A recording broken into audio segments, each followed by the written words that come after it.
అసలు తెలంగాణలో BC SC ST JAC ఈ సంఘం ఎందుకు ఆవిర్భవించాల్సి వస్తుంది? దీని అధ్యక్ష ఉపన్యాసం కావచ్చు, లేకపోతే దీని సెంట్రల్ కీ కావచ్చు. ఈ వేదిక దేనికి? దీని అవసరత ఏంటి? ఎందుకంటే సాయుధ పోరాటం జరిగింది తెలంగాణలో, బాగానే ఉంది. అనేక రూపాల్లో అనేక డిమాండ్ల మీద కమ్యూనిస్ట్ పార్టీలు వచ్చినాయి. తెలంగాణ ఉద్యమం వచ్చింది, నక్సలైట్ పార్టీలు వచ్చినాయి. నక్సలైట్ పార్టీ ఒకటి కాదు, 73 పార్టీలు వచ్చినాయి, కమ్యూనిస్టు నక్సలైట్ పార్టీలు. అనేక తెలంగాణ ఉద్యమాలు వచ్చినాయి. ఇన్ని రూపాల్లో ఇన్ని ఉద్యమాలు వచ్చినప్పుడు బీసీజే ఎస్సీ ఎస్టీ జేఏసీ అనే తెలంగాణ గడ్డ మీద ఉన్న 93% జనానికి ప్రాతినిధ్యం వహించడానికి ఈ వేదిక అవసరత ఏమిటి? అసలు దాన్ని మనం మాట్లాడుకోవాలి. అవును, భౌగోళిక తెలంగాణ రాష్ట్ర సాధన కోసం తెలంగాణ రాష్ట్ర జేఏసీ ఏర్పడింది. తెలంగాణ రాష్ట్రాన్ని సాధించడం కోసం ఒక ఐక్య కార్యాచరణ జట్టు కట్టారు. ఐక్య కార్యాచరణ జట్టు యొక్క ఉద్దేశం తెలంగాణ రాష్ట్రాన్ని సాధించడం. తెలంగాణ రాష్ట్రాన్ని సాధించడానికి ఒక జట్టు కట్టినప్పుడు వచ్చిన తెలంగాణలో మన రాజ్యం స్థాపించడానికి మనం ఎందుకు జేఏసీ జట్టు కట్టకూడదు అనేది. అవును, 300 సంఘాలు ఉన్నాయి మనకి. కాదు 3,000 సంఘాలు ఉన్నాయి. ఇంకా చెప్పాలంటే 3 లక్షల సంఘాలు ఉండొచ్చు. కానీ 3 లక్షల సంఘాలున్నా, 3,000 ఉన్నా, 300 ఉన్నా, మనందరి మధ్య ఒక సమన్వయం, మనందరి మధ్య ఒక ఆలోచన, మనందరి మధ్య ఒక సమన్వయంతో, ఒక ఆలోచనతో, ఒక ఐక్య కార్యాచరణ, జాయింట్ యాక్షన్ కమిటీ, ఒక అజెండా కోసం. ఆ అజెండా కోసం మీ వేదికలలో మీరు ఏ పాత్రలోనైనా ఉండొచ్చు, మీ వేదికలకి ఎన్ని అజెండాలైనా ఉండొచ్చు, మీ వేదికల్లో ఎన్ని సమస్యల గురించైనా కొట్లాడొచ్చు. కానీ మనందరి మధ్య ఒక వేదిక కావాలి కదా తెలంగాణలో. మనందరి మధ్య ఒక సంఘం కావాలి కదా. ఆ సంఘం దేనికి అంటే ఈ భౌగోళికంగా ఏర్పడ్డ ఈ తెలంగాణ సాధించి వాళ్ళ చేతిలో పెట్టాం మనం. ఎందుకంటే పాపం దొరలు దొరసాన్లు వాళ్ళ ఇళ్లలో నుంచి బయటికి వెళ్ళరు కాబట్టి తెలంగాణ రాష్ట్రాన్ని సాధించడం అనే ఒక డిమాండ్ కేంద్ర ప్రభుత్వం, భారత ప్రభుత్వం అనే మెడల మీద, గుండె మీద, గొంతు మీద కేంద్ర ప్రభుత్వంతో యుద్ధం చేయడానికి పట్టుమని 10 మంది లేని రెడ్డి రావులకి చేత కాదు కాబట్టి, వాళ్ళకి ముడిసరుకు కావాలి కాబట్టి, వాళ్ళకి కోట్ల మంది ప్రజలు కావాలి కాబట్టి, ఈ ప్రజలందరినీ రోడ్ల మీదకి తీసుకొచ్చి ఒక పెద్ద ఫోర్సుగా బలమైన శక్తిని మన నుంచి విడుదల చేయించి ఆ శక్తితో కేంద్ర ప్రభుత్వం మీద యుద్ధానికి 3 కోట్ల మందిని ఉసిగొల్పాలి కాబట్టి 3 కోట్ల మంది ప్రజల యొక్క బలాన్ని, శక్తిని కేంద్ర ప్రభుత్వం పైకి యుద్ధానికి పంపించాలి కాబట్టి మన ప్రజల్ని రోడ్ల మీదకి తీసుకొచ్చి మన శక్తిని, మన ధైర్యాన్ని, మన సాహసాన్ని, మన బలిపీఠాలని, మన ప్రాణాలని, మన ఊపిరిని శక్తిగా వాడుకొని మనలో ఉన్న సర్వశక్తిని తీసుకుపోయి భారత ప్రభుత్వం పైకి యుద్ధానికి పంపి తెలంగాణ రాష్ట్రాన్ని సాధించుకొని ఆ రాష్ట్రాన్ని రెడ్డి రావులు పరిపాలించారు. మరి పరిపాలించిన తెలంగాణ రాష్ట్రంలో యుద్ధం చేసిన 93% బీసీ ఎస్సీ ఎస్టీలకి రాజ్యం రాలేదు కదా. మరి రాజ్యం రానప్పుడు వచ్చిన తెలంగాణ దేనికి? మరి తెచ్చుకున్న తెలంగాణలో నీ రాజ్యం సంగతి ఏంటి? మనం రాజ్యం గురించి ఆలోచించలేదు. స్వాతంత్రోద్యమంలో పాల్గొన్నప్పుడు భారతదేశాన్ని పరిపాలించడం ఆలోచించలే. స్వాతంత్రం వచ్చిన 50 ఏళ్ల తర్వాత తెలంగాణ ఉద్యమం వచ్చినా తెలంగాణ వస్తే ఇందులో మన రాజ్యం గురించి ఆలోచించలే. మరి ఎప్పుడు మన రాజ్యం గురించి ఆలోచించేది? కమ్యూనిస్టు పోరాటంలో యుద్ధం చేసినా అందులో మన రాజ్యం గురించి ఆలోచించలేదు. భారత స్వాతంత్రోద్యమంలో, తెలంగాణ ఉద్యమంలో మనం ఆలోచించలేదు. మరి ఎప్పుడు మన రాజ్యం గురించి ఆలోచించేది? అశోక్ సార్ ఎమ్మెల్సీగా పోటీ చేసిన నీతి నిజాయితీకి నిదర్శనం అశోక్ సార్ వేదిక మీదకి రావాలని ప్రకటిస్తున్న 3 జిల్లాల ఎమ్మెల్సీగా పోటీ చేసి గౌరవప్రదమైన ఓట్లు తీసుకొచ్చిన అశోక్ సార్. కూర్చోండి సార్. అశోక్ సార్ కూర్చోండి సార్.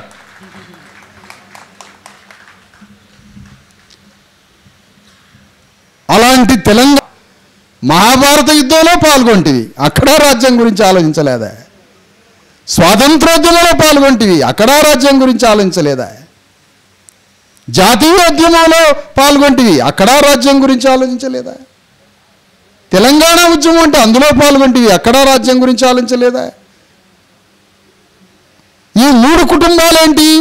ఈ 3 కుటుంబాలు లేకపోతే ఆ కుటుంబ సభ్యుల్ని పారదోలాలని మళ్ళీ ఇప్పుడు వచ్చిన యుద్ధంలో కాంగ్రెస్ పార్టీ యుద్ధం చేస్తే అందులో పాల్గొంటివి, దాంట్లో రాజ్యం రాలేదా? మరి నీ రాజ్యం గురించి ఎప్పుడు ఆలోచించేది? తెలంగాణ గడ్డ మీద మొట్టమొదటిసారిగా మన రాజ్యం గురించి ఆలోచించడానికే ఈ జేఏసీని ఆవిర్భవింపజేస్తున్నాం. చాలా విచిత్రమైనటువంటి పరిస్థితి. ఒకే కుటుంబం, కురుపాండవులు ఒకే కుటుంబం, అన్నదమ్ములు. పాపం వాళ్ళకయ్యో గొడవలు ఉంటే వాళ్ళు సింహాసనం మారాలనుకుంటే వాళ్ళ యుద్ధంతో మీకేం పనయా? కురుపాండవులు సింహాసనం మారడానికి, మహాభారతంలో అన్నదమ్ములు సింహాసనం మారడానికి అందులో పడి తిరిగితివా? అడిగిపోతివి. 53 సిపాయిల తిరుగుబాటు ఉద్యమంలో పాల్గొంటివి. ఆ తర్వాత స్వాతంత్రోద్యమం, 2వ దశ స్వాతంత్రోద్యమంలో ఏనాడు భారత స్వాతంత్రోద్యమంలో ఏ అగ్రకుల దొరలు రోడ్డు మీదకి రాలే, నాయకత్వానికి వచ్చారు. తెలంగాణ ఉద్యమం అంతే జరిగిపోయింది. ఇప్పుడు మన రాజ్యం ఎట్లా తెచ్చుకోవాలి తెలంగాణలో? దానికోసం ఈ చారిత్రాత్మకమైన సదస్సు, ఇది జేఏసీ ఆవిర్భావ సదస్సు, ఇది రాజ్యం తెచ్చుకునే సదస్సు. ఇది దీనికి ప్రణాళికలు గీయమంటున్నా చిరంజీవులు గారిని, ఈశ్వరయ్య గారిని, తిరుమల గారిని, అశోక్ని, ప్రొఫెసర్లందరినీ దీనికి ప్రణాళికలు గీయమని అడుగుతున్నా. ఏ పార్టీలన్నా ఉండండి, అనేక పార్టీల వాళ్ళని కూడా పిలవడం జరిగింది. కానీ వాళ్ళ యజమానులను అడిగి రావాలి వాళ్ళు ఇప్పుడు ఇక్కడికి. ఒక నాయకుడైతే నేను సుందర విజ్ఞాన కేంద్రం కాడికి వస్తున్నా, ఆడికి రాండి అన్నాడు. ఒక పార్టీకి మొదటి నాయకుడు 3 గంటలు ఇక్కడ నిలబడ్డా కూడా మనిషి పత్తలేడు. అంత పెద్ద నాయకుడు ఏంటి అని అంటే సమాధానం లేదు. సరే, అయినా వాళ్ళు వస్తారని ఆశిద్దాం, ఈరోజు కాకపోతే రేపు. ఎందుకంటే అన్ని పార్టీలలో ఉన్న నాయకుల్ని మనం పిలుద్దాం, అన్ని సంఘాల నాయకుల్ని పిలుద్దాం, అందరినీ కలుపుకపోదాం. అన్ని సంఘాలలో ప్రతినిధుల్ని, వాళ్ళకి చెప్పేవాళ్ళు లేకనో, దారి దిశలు చెప్పేవాళ్ళు లేక, తాత్విక ఆలోచన ఇచ్చేవాళ్ళు లేక, తెలంగాణలో రాజ్యం తెచ్చుకోవాలనే దృక్పథం లేక అనేక అనేక అనేక తెలిసి తెలవని దారులలో ప్రయాణం చేశారు. కానీ వాళ్ళని ఈరోజు మనం అన్ని వేదికల్లో, అన్ని సంఘాల్లో ఉన్న వాళ్ళని ఇక్కడికి ఆహ్వానించుకోవాలి. ఇక్కడి నుంచి ప్రారంభమవుతున్న ఈ సదస్సు రేపు ఈ జేఏసీ సదస్సుల్ని తెలంగాణ రాష్ట్ర కేంద్రంలో, జిల్లాల్లో, మండలాల్లో, గ్రామాలలో, మొత్తం తెలంగాణలో ఈ జేఏసీ సదస్సులను ఏర్పాటు చేసుకోవాలి. దీని లక్ష్యాన్ని, దీని లక్ష్య సిద్ధిని, లక్ష్య శుద్ధిని మన ప్రజలకి తీసుకుపోవాలి. కాబట్టి ఇవి భారీ ప్రయాణం, సుదీర్ఘ ప్రయాణం, రాజ్యం వచ్చేంత వరకు చేసే సుదీర్ఘ యుద్ధం, సుదీర్ఘ పోరాటం. అందుకోసం తెలంగాణలో ఒక జేఏసీ ఆవిర్భావాన్ని, మరి ఒక ఐక్య కార్యాచరణని, 93% ఉన్న బీసీ, ఎస్సీ, ఎస్టీ ప్రజల్ని మనం వేదిక మీదకి పిలుచుకోవాల్సినటువంటి, ఈ సంఘంలోకి ఆహ్వానించుకోవాల్సిన అవసరత ఉంది. దీన్ని ఇంకా మరింత పొడిగింపుగా మనం మాట్లాడుకుందాం. అనేక విషయాలు చర్చకు రావాల్సిందే. ఇక్కడ తెలంగాణ ఉద్యమంలో అంతకుముందు జరిగిన ప్రయాణంలో ఎందుకు జరగలేదు ఈ పని, ఎందుకు మన భాగస్వామ్యం జరగలేదు, రాజకీయ చైతన్యం అంటే దాని అర్థం ఏంటి?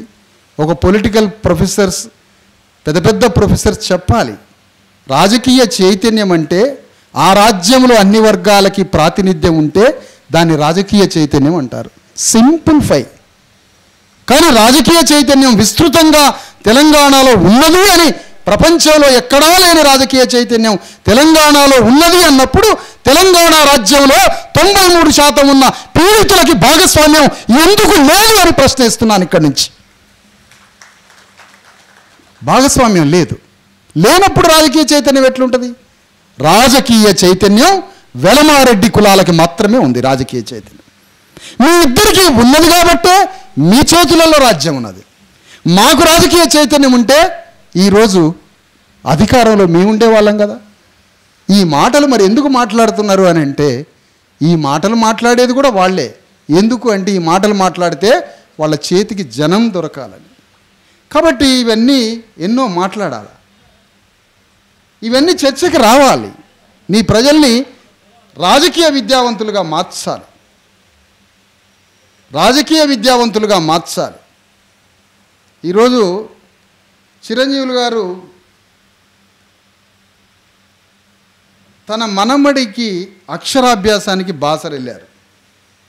అక్షరాభ్యాసం, ఒక అక్షరాభ్యాసం నుంచి రెండవ అక్షరాభ్యాసానికి వచ్చారు ఈరోజు. ఇది రాజకీయ అక్షరాస్యత నేర్పించడానికి వచ్చారు. ఇది పొలిటికల్ లిటరసీ.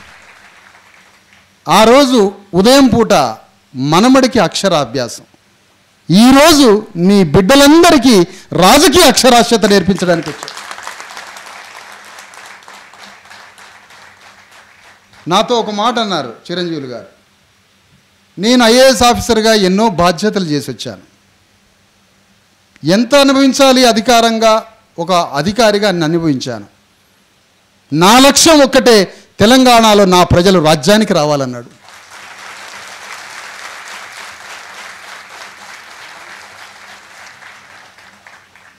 ఇంతకన్నా ఏం కావాలి? జస్టిస్ ఈశ్వరయ్య గారు పెద్ద మనిషి, నేషనల్ బీసీ కమిషన్ చైర్మన్గా చేశారు. చిన్న పదవే కాదు, హైకోర్టు చీఫ్ జస్టిస్గా చేశారు. ఒక గౌడ బిడ్డ భారత రాజ్యాంగం అనే సమానత్వ యుగకర్త అంబేద్కర్ రాజ్యాంగం రాసిన తర్వాత చీఫ్ జస్టిస్ అయింది ఒక పీడితుడు.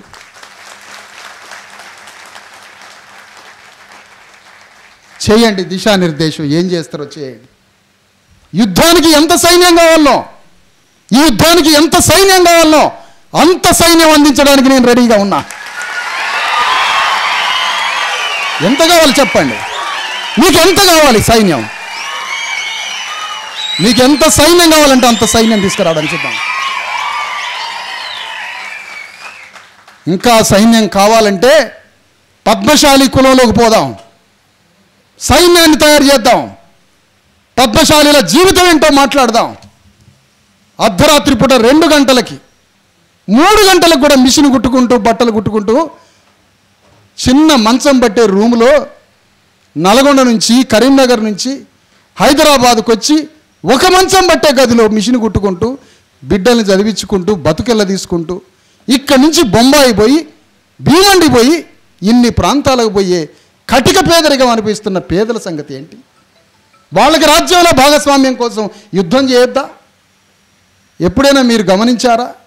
2 కత్తులు కాల్చి ఒంటి మీద అంటిస్తే ఎట్లుంటుంది? వెనక కత్తుల్ని పొయ్యిలబెట్టి కాల్చి ఆ కత్తుల్ని ఈపు మీద అంటిస్తే అది మీరు భరించగలరా? ఒక మనిషి జీవితాంతం కత్తులు కాల్చి వెనక అంటించుకుంటాడా? గౌన్లో ఆయన మూగుతో తాడి చెట్టు ఎక్కడం కూడా 2 కత్తులు కాల్చుకొని వెనక అంటించుకోవడమే. 100 అడుగుల తాడి చెట్టు ఎక్కుతున్నాడే, 3 అడుగుల ముఖ్యమంత్రి సింహాసనం ఎక్కలేడా గౌన్లో ఆయన అంటున్నా. ఈ రాజ్యంలో గౌన్లోలకు భాగస్వామ్యం లేదా? ఈ రాజ్యంలో గౌన్లోలకు భాగస్వామ్యం లేనప్పుడు ఇది రాజ్యమా శ్మశానమా అని అడుగుతున్నా. ఇన్ని లక్షల మంది గౌన్లోలు, ఈ భూమిపుత్రులైన గౌడ్సు తెలంగాణకి సేవ చేస్తున్న ఈ కులం రాజ్యంలో వాటా లేదా? ఆదివాసీలకు వాటా లేదా? ఒంటి మీద వస్త్రం లేదే? శ్రీరాముడి మెడలో అన్ని నగలున్నాయి, పట్టు వస్త్రాలు ఉన్నాయి, ముత్యాల తలంబ్రాలు ఉన్నాయి. శ్రీరాముడి గుడి పక్కన నా ప్రజలకి ఒంటి మీద వస్త్రం లేదు, జ్వరం వస్తే చచ్చిపోతున్నరే. వీళ్ళకి రాజ్యంలో వాటా లేదా? లంబడోళ్ళకి రాజ్యంలో వాటా లేదా? యదువంశ శ్రీకృష్ణుడి బిడ్డలకి రాజ్యంలో వాటా లేదా అని అడుగుతున్నా. ఇది రాజ్యం అంటారా శ్మశానం అంటారా? ఒక కులంలో చేతిలో రాజ్యమా? 2 కులాల చేతిలో రాజ్యమా? కటిక పేదవాడు సింహాసనం మీద కూర్చోబెట్టకూడదా? ఇది ఎవరు ప్రశ్నించాలా? ఎవరు యుద్ధం చేయాలి? మనకి రాజ్యం లేదు కాబట్టే మనకి దవాఖానాలు లేవు అంటున్నా. మనకి రాజ్యం లేదు కాబట్టే మన స్కూల్స్ శ్మశానాలుగా పడి ఉంటనే అంటున్నా. మనకి రాజ్యం లేదు కాబట్టే మన చేతికి పని చూడలేడు అంటున్నా. మరి ఈ రాజ్యం తెచ్చుకోవడానికి పోరాటం ఏది? యుద్ధం ఏది? ఇప్పుడు చెన్నైలోనట, తమిళనాడు చెన్నైలో మాకు అసెంబ్లీలు పెరగాలి అని పోతున్నారు. మళ్ళీ అంతా పోండి కాదనట్లే. ఈ పెంచుకున్న అసెంబ్లీలు ఎవరికి ఇద్దామని,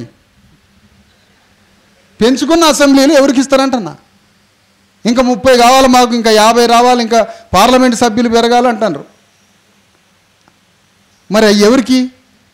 నేనేమంటానంటే తెలంగాణలో జనసంఖ్య ఆపరేషన్లు చేయించుకోకుండా కనేది మేము కాబట్టి మాకు పెరగాలరా నాయన సీట్లు, మీకు కాదు పెరగాల్సింది.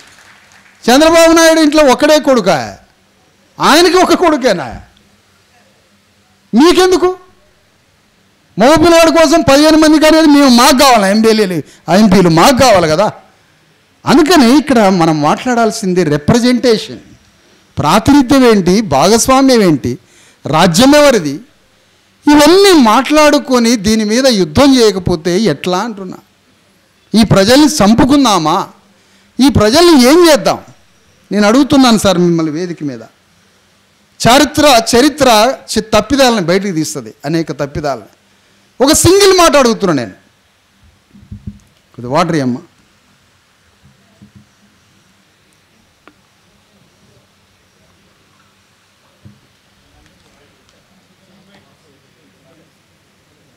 ఈరోజు తెలంగాణలో 94లో కాన్షీరామ్ వచ్చారు. నాకు ఈ ప్రశ్నకు సమాధానం చెప్పాలి తిరుమల గారు కూడా అందరూ. కాన్షీరామ్ వచ్చి మీ అందరికీ రాజ్యం ఇస్తానడు, నాతో రండి మీ అందరికీ రాజ్యం ఇస్తానని విస్తృతంగా తిరిగిండు కాన్షీరామ్. ఆ రాజ్య యుద్ధంలో ఈ తెలంగాణ ఉద్యమంలో పాల్గొన్న అగ్రకులాలు కాన్షీరామ్ ఉద్యమంలో ఎందుకు పాల్గొనలే? Single question. ఇంకా చెప్పాలంటే తెలంగాణ ఉద్యమం మొత్తాన్ని నెత్తి మీద వేసుకొని తిరిగిన మిస్టర్ ప్రొఫెసర్ కోదండరామరెడ్డి ఆయన కాన్షీరామ్ ఉద్యమంలో ఎందుకు పాల్గొనలే? మమ్మల్ని అందరినేమో తెలంగాణ ఉద్యమంలో తీసుకుపోయినావు, మరి మాకు అధికారం ఇస్తానన్న కాన్షీరామ్ ఉద్యమంలో నువ్వెందుకు పాల్గొనలే? అంటే మాకు అధికారం రావడం నీకు ఇష్టం లేదు కాబట్టి. తేలిపోయింది కదా, సమాధానం వచ్చింది కదా. అంటే మాకు రాజ్యం ఇస్తానన్న ఉద్యమంలో మీరు పాల్గొనరు, మీకు రాజ్యం వచ్చే ఉద్యమంలో మేము పాల్గొనాలనా? ఇది ఎక్కడి ప్రశ్న, ఇది ఎక్కడి సమాధానం? రెండవ ప్రశ్న, ఇన్నాళ్ల తర్వాత మొదటిసారిగా తెలంగాణ గడ్డ మీద మేము రాజ్యానికి రావడానికి ఇంత పోరాటం బయలుదేరుతున్నాం కదా. మరి ఈ పోరాటంలో మొన్నటిదాకా మేము తెలంగాణ రాజ్యం కోసం, తెలంగాణ రాష్ట్రం కోసం, మీ రాజ్యం కోసం 3 కోట్ల మందిని మేము పాల్గొని రాజ్యాన్ని బంగారు పల్లెలో పెట్టి రెడ్డి రావుల చేతికి ఒప్పచెప్పినాం కదా. ఇప్పుడు అదే నాయకులు ఇగో ఈ రాజ్య పోరాటంలో మీరు వచ్చి పాల్గొంటారని అడుగుతున్నా. మీరు పాల్గొనరు, తేలిపోయిందిగా. అయినా మనకి జ్ఞానం వస్తుందా రాదా? వస్తుందా రాదా? ఒకటే ప్రశ్న, మీకు రాజ్యం రావడానికి 3 కోట్ల మంది మేము పాల్గొన్నాం, ఇప్పుడు మాకు రాజ్యం కోసం యుద్ధం ప్రారంభమైంది, మరి ఈ యుద్ధంలో పాల్గొంటారా మీరు? సమాధానం లేదు. ఇప్పుడు రావాలి మనకి జ్ఞానం. అందుకనే ఈ ప్రశ్నలన్నీ మన ముందు ఉన్నాయి. ఈ ప్రశ్నల పరంపరలో ప్రజాస్వామ్యం పరిడవిల్లాలంటే ప్రశ్ననే ఫిరంగి బయలుదేరుతుంది ఖచ్చితంగా. అదే ప్రజాస్వామ్యాన్ని నిలబెట్టేది. కాబట్టి ఈ ప్రశ్నలన్నీ ఉన్నాయి మన ముందు. అందుకోసం మనం ఈ రాజ్య తెలంగాణ గడ్డ మీద మన బిడ్డలు ఇంత సుదీర్ఘకాలం అతిపెద్ద ఉద్యమాన్ని ప్రారంభించబోతున్నాం. గతంలో జరిగిన ఎన్నెన్నో పొరపాట్లు, గుణపాఠాలు, అనేక ఉద్యమాలకి ముడిసరుకైపోయి బలైపోయి బలిపీఠం ఎక్కి మరణించి మన తాతలు తండ్రులు అందరూ చనిపోయారు వాళ్ళ ఉద్యమాల్లో పాల్గొని. ఇప్పుడు మన ఉద్యమం ప్రారంభమైంది మొదటిసారిగా. ఈ ఉద్యమాన్ని ఎట్లా నడిపిద్దాం? ఈ ఉద్యమం ముందు మీరున్నటువంటి ఈ పాత్రలో ఉన్న మీరు ఎట్లా దీనికి ఒక డైరెక్షన్ కూడా మాట్లాడుతూ ఈ ఉద్యమ జేఏసీ ఈరోజు ఒక ప్రారంభ వేదికగా పరిధిలోనే చూద్దాం. ఇక్కడి నుంచి మనం బయలుదేరదాం. ఈ జేఏసీని మరింత విస్తృతపరిచి గ్రామ స్థాయికి తీసుకుపోయి దీన్ని 3 కోట్ల మంది ప్రజల్ని సమీకరించి ఆ 93% ఉన్న పీడిత ప్రజల్ని ఈ వేదిక కిందికి తీసుకురావడానికి మనమందరం పోరాట పంథాన్ని మరి బయలుదేరే ఈ సన్నివేశం ఈరోజు ఈ జేఏసీ ఆవిర్భావానికి ఒక ప్రాతిపదికగా ఈ 4 మాటలు చెప్పడం జరిగింది.